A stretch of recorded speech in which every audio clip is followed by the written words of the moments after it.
Hello बच्चों, हम इस वीडियो में एक्सरसाइज 4.3 के कुछ इम्पोर्टेंट जो रूल हैं, फंक्शंस वगैरह हैं, उनके बारे में हम देखेंगे और उसके बाद क्वेश्चंस को देखेंगे।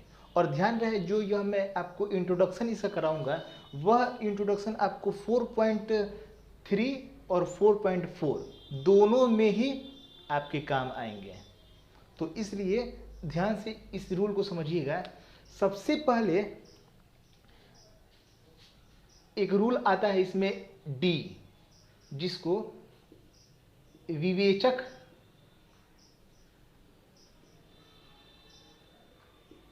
या फिर विविक्तकर कहते हैं जी।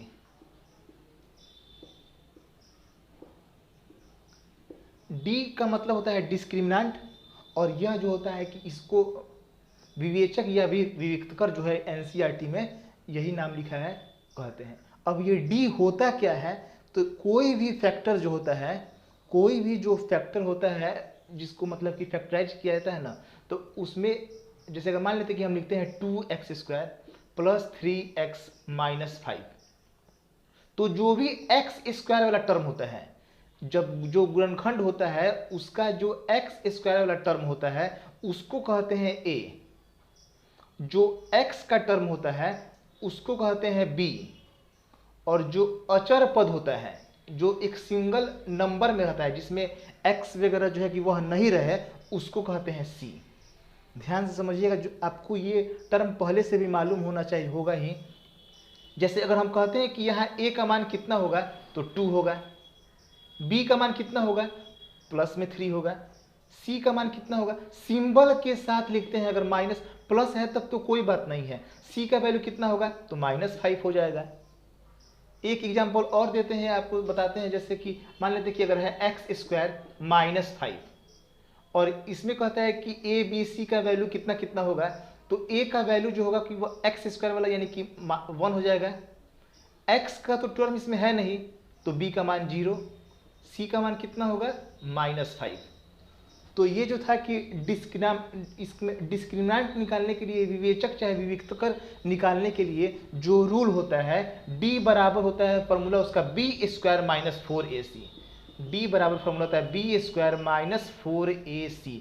आपको a, b और c यह जो गुणनखंड दिया हुआ है, आपको इसी इक्वेशन से, समीकरण से आपको b, a और c का वैल्यू मालूम चल जाएगा, और इसके वैल्यू से हम d का वैल्यू जो है कि विविक्तकर जिसको कहते हैं या फिर विवेचक कहते हैं, इंग्लिश में डिस्क्रिमिनेंट कहते हैं, हम निकाल सकते हैं b और a और c के वैल्यू के हेल्प से। अब इसमें भी जो कंडीशन आता है, इसको हम एक चार्ट के माध्यम से आपको हम बताते हैं। यहाँ मैंने वैल्यू रखा है कि अगर d का वैल्यू, जो d निकालते हैं, d का फॉर्मूला जो कि आपको हम बता दिए हैं कि b² - 4ac होता है। b कैसे मालूम चलता है, a और c कैसे मालूम चलता है, इसको अभी हम जस्ट समझाए हैं। तो अगर d का वैल्यू अगर 0 से बड़ा हो, अगर 0 से बड़ा यानी कि प्लस में हो, अगर d का वैल्यू जो है कि वह अगर प्लस में रहता है, तो उसके जो मूल होंगे, मूल क्या होता है, जो इक्वेशन को सॉल्व करने के बाद हमको x का वैल्यू फाइंड होता है, 2 वैल्यू फाइंड होगा x का, वही दोनों वैल्यू जो होता है कि उसको कहते हैं हम मूल। इक्वेशन को सॉल्व करने के बाद जो वैल्यू निकलेगा उसको कहेंगे मूल, और यह जो मूल होता है, अगर d जो है कि 0 से बड़ा हो गया तो उसका मूल जो है कि वास्तविक होगा, प्लस में ही आएगा, और जो दोनों मूल निकलेंगे ना, जो भी दोनों वैल्यू निकलेंगे वह एक दूसरे से अलग होंगे।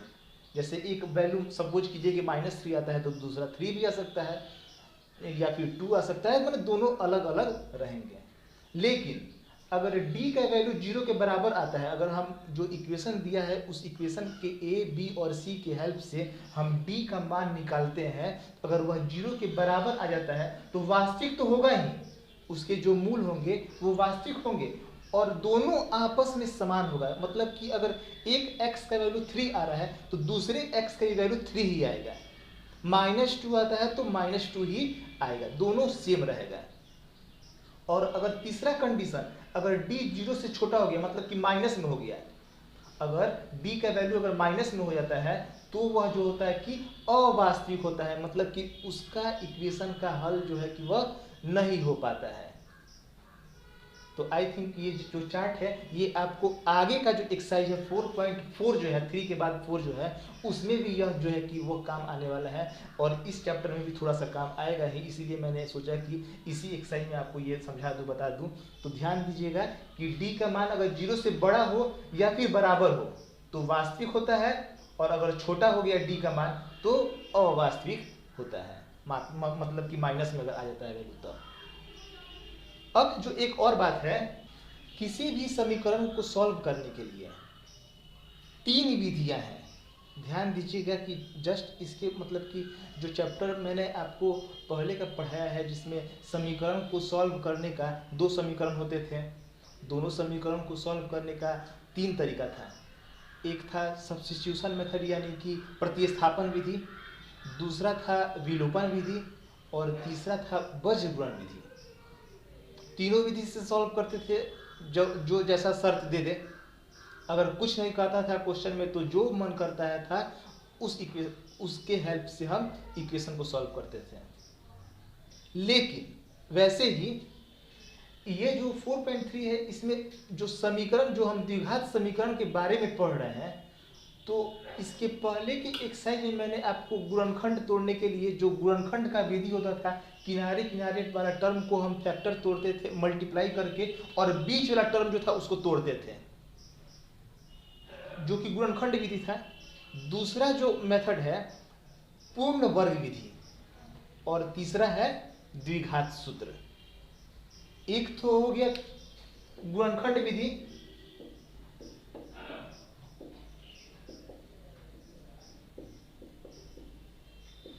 और जो दूसरा है इसको मिडिल टर्म फैक्टर भी कहते हैं। मिडिल टर्म के हिसाब से उसको तोड़ते हैं, जो बीच में टर्म होता है उसको 2 टर्म में तोड़ते हैं।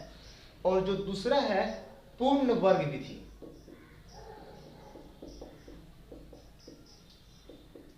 और जो तीसरा है वह है द्विघात सूत्र। इसका कुछ सूत्र है, एक सूत्र है जिसको हम बताएंगे। अभी जो 4.3 का जो क्वेश्चन नंबर 1 है, वह क्वेश्चन नंबर 1 जो है कि वह आपको पूर्ण वर्ग विधि से सॉल्व करना है। तो इस जो एक्सरसाइज 4.3 है उसके क्वेश्चन नंबर 1 में हमको पूर्ण वर्ग विधि पढ़ना है, और जो दूसरा नंबर क्वेश्चन है उसमें पढ़ना है द्विघात सूत्र के बारे में। तो हम देखते हैं एक्सरसाइज 4.3 के क्वेश्चन नंबर 1 को। ध्यान दीजिएगा इसमें टोटल 4 क्वेश्चन है।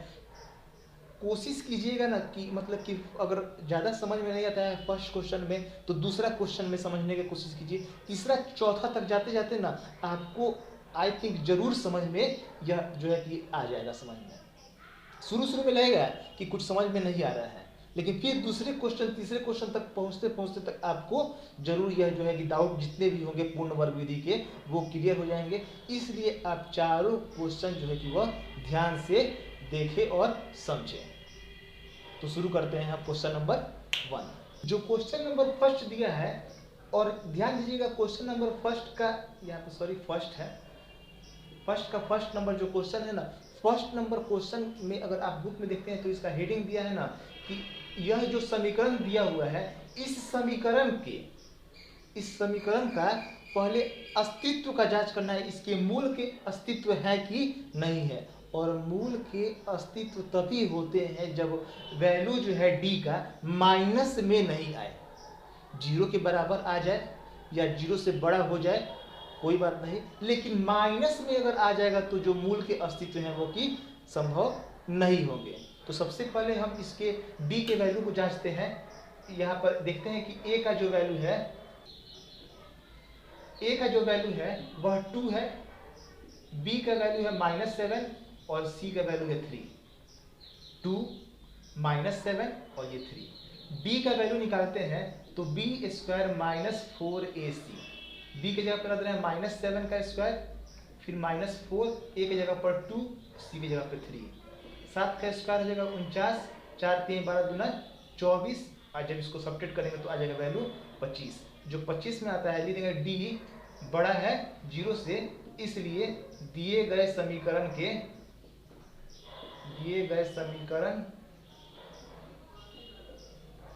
के के अस्तित्व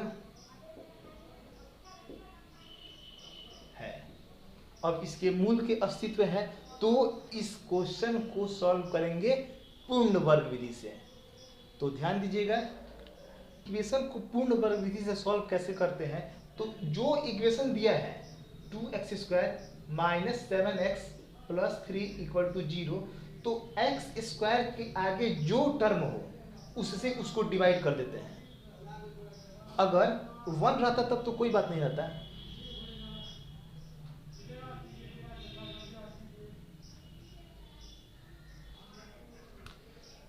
यहाँ पर जो x² का कोफिशिएंट होता है उससे हम टोटल इक्वेशन में डिवाइड कर देते हैं। यहाँ जो है 2 है, अगर 1 रहता तब तो कोई परेशानी नहीं रहता था, डायरेक्ट एक स्टेप छोड़ के हम आगे बढ़ते हैं। लेकिन यहाँ पर 2 है तो इसमें क्या करेंगे कि यहाँ पर 2 से डिवाइड कर दिए, इसमें भी 2 से डिवाइड कर दिए और इसमें भी 2 से डिवाइड कर दिए। 2 से तो 2 कट गया, सिर्फ बचेगा x²।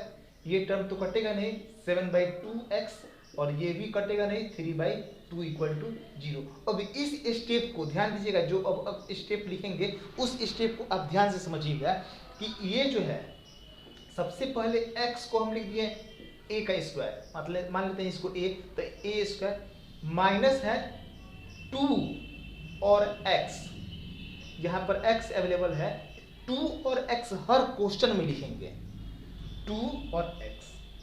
अब b के जगह पर जो यहाँ 7/2 है तो नीचे जो टर्म है उसमें हम 2 से गुना कर देंगे, 2 दूना 4, तो यहाँ लिख देंगे 7/4।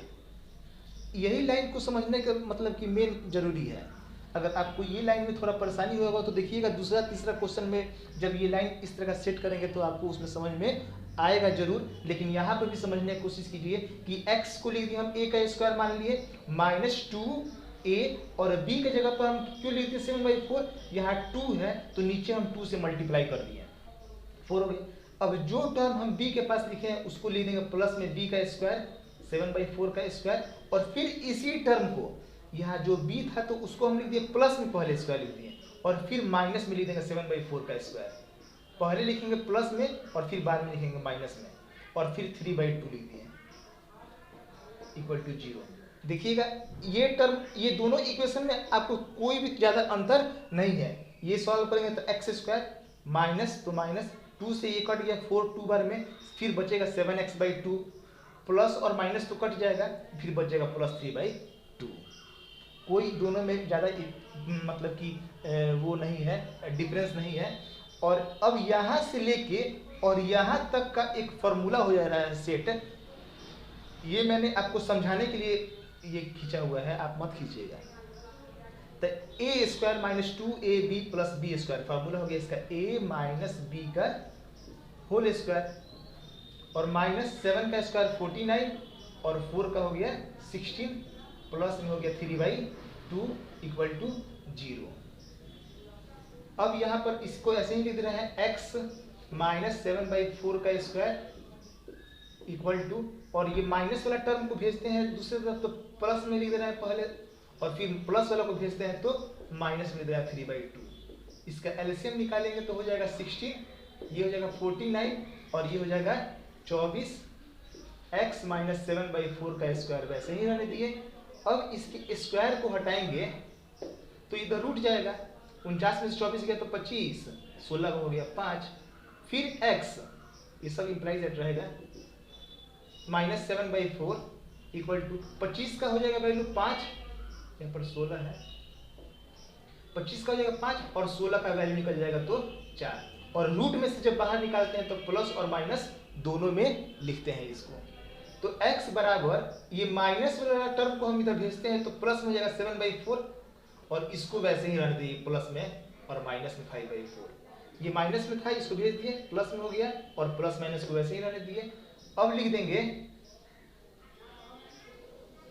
जब x बराबर 7/4 प्लस 5/4, एक बार लिखते हैं दोनों को प्लस में और इसका वैल्यू निकालते हैं 7 प्लस 5 यानी कि 12/4, इसका वैल्यू हो जाएगा 3।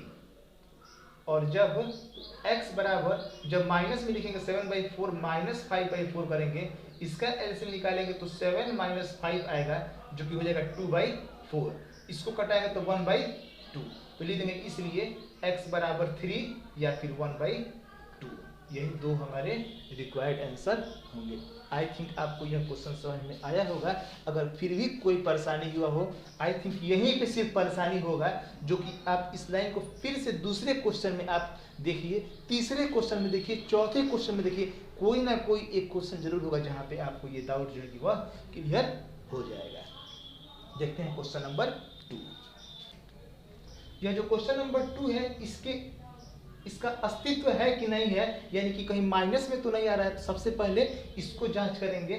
d बराबर होता है फॉर्मूला जो b² माइनस 4ac, ये निकालते हैं। तो b के जगह पर लिख देंगे सिर्फ 1 माइनस 4, a के जगह पर लिखेंगे 2 और c के जगह पर लिखेंगे -4।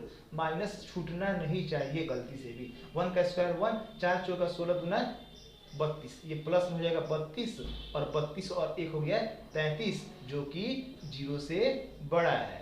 दे देंगे यहाँ पे यहाँ जो d है ग्रेटर देन 0, इसलिए दिए गए समीकरण के मूलों का अस्तित्व है। अब मूलों का जब अस्तित्व है, अब उसके बाद इस जो क्वेश्चन है इसको हम सॉल्व करेंगे। तो जो इक्वेशन दिया है 2x² plus x minus 4 equal to 0, x² का जो कोफिशियंट होता है, जो गुणांक होता है, जो इसके x² के आगे टर्म रहता है, उसको हमको एनी हाउ हटाना होता है। यहाँ पर आगे 2 है तो 2 से ही भाग कर देंगे तीनों में, एक के साथ डिवाइड करेंगे तब तो नाइंसाफी हो जाएगा ना, इसलिए तीनों में डिवाइड करेंगे। अब ये 2 और 2 कट जाएगा, बचेगा x² प्लस में हो जाएगा x/2 और ये 2 दूना 4 कट गया, माइनस में 2 बच गया। अब यहाँ पर अब ध्यान दीजिएगा, अब इसी लाइन को आपको ध्यान से समझना है जो हम सेट करने जा रहे हैं। सबसे पहले x को लिख देंगे हम x² प्लस है तो प्लस 2 और x हर एक क्वेश्चन में रहेगा 2 और यहाँ पर x है तो x लिख दिए। यहाँ पर जो टर्म लिखेंगे ना, ये नीचे कितना है 2 है, 2 से 2 में गुना कर देंगे 4 हो गया। जो नीचे टर्म रहता है उसमें हम 2 से गुना कर देते हैं तो 4 हो गया। x नहीं लिखते हैं, 1 ऊपर है सिर्फ, तो 1 x को छोड़ देंगे तो 1/4 लिख देंगे। x को नहीं लिखते हैं, x यहाँ पर अवेलेबल है पहले से ही, जो नीचे 2 था उसमें 2 से मल्टीप्लाई कर दिया। जो भी नंबर है उसमें हम 2 से मल्टीप्लाई कर देते हैं। 2 2 या 4 हो गया। अब फिर जो टर्म लिखे हैं इसी को हम एक बार लिख देंगे प्लस में स्क्वायर के साथ और फिर एक बार लिख देंगे माइनस में स्क्वायर के साथ। अब -2 है इक्वल टू 0 दे दिए यहाँ पर। अब यहाँ से लेके और यहाँ तक का फॉर्मूला जो होगा +2ab है तो a प्लस b का होल स्क्वायर, -1 का स्क्वायर 1 और 4 का हो गया 16, माइनस में 2 इक्वल टू 0। अब x प्लस 1/4 का स्क्वायर, और जब इस टर्म को हम दोनों माइनस में है इसको भेजेंगे तो 1/16 प्लस में और फिर ये हो जाएगा प्लस में 2। तो x प्लस 1/4 का स्क्वायर और इसका एलसीएम निकालेंगे तो 16 और ये हो जाएगा 32। और जब इसको हम आगे और सॉल्व करते हैं तो ये हो जाएगा x प्लस 1/4 का स्क्वायर इक्वल टू और 32 और 1 33/16। स्क्वायर हटाएंगे तो रूट देंगे तो x प्लस 1/4 और रूट दे देंगे इसको 33/16। जब भी रूट से वैल्यू निकलता है तो वो जो होता है कि प्लस और माइनस दोनों में होता है जी, प्लस में और माइनस में दोनों में होगा। 33 का रूट नहीं होता है तो इसको हम रूट में ही रहने देंगे 33 और 16 का रूट हो जाता है 4 और ये प्लस वाला जो टर्म था आएगा दूसरी तरफ तो माइनस हो जाएगा 1/4। अब इसमें क्या है कि x का जो 2 वैल्यू निकलेगा, एक बार प्लस रख के सॉल्व करेंगे और एक बार यहाँ माइनस रख के सॉल्व करेंगे। लिख देंगे जब x बराबर √33/4 -1/4 तो एलसीएम निकालेंगे तो 4 रूट में 33 और -1। फिर लिख देंगे जब x बराबर एक बार माइनस में लिख रहे हैं -√33/4, एक बार प्लस में रखे थे और एक बार माइनस में रख दें 33/4 -1/4।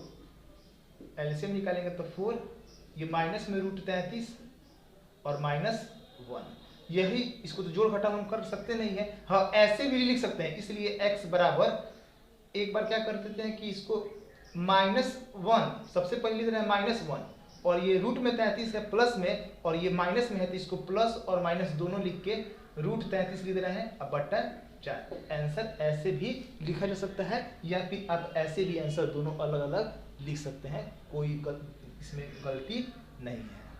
तो आई थिंक दूसरा नंबर क्वेश्चन में आपने थोड़ा सा और ज़्यादा कुछ ना कुछ जरूर समझा होगा।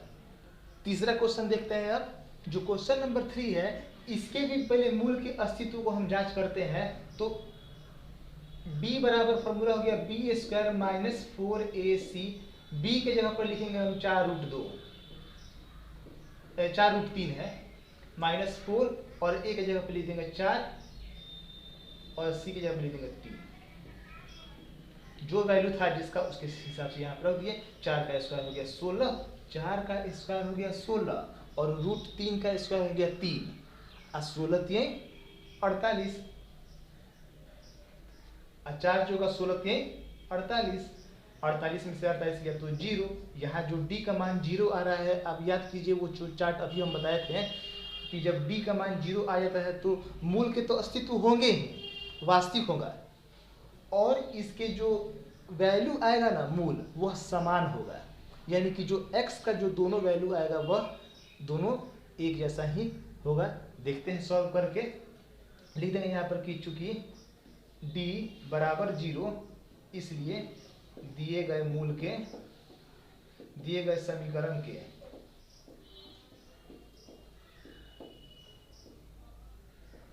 मूलों के अस्तित्व है। अब इसके मूलों के जब अस्तित्व है तो अब इसको हम पूर्ण वर्ग विधि से सॉल्व करते हैं। ध्यान से इस क्वेश्चन में भी कोशिश कीजिए कि आपको समझ में जो भी डाउट्स है वो क्लियर हो जाए।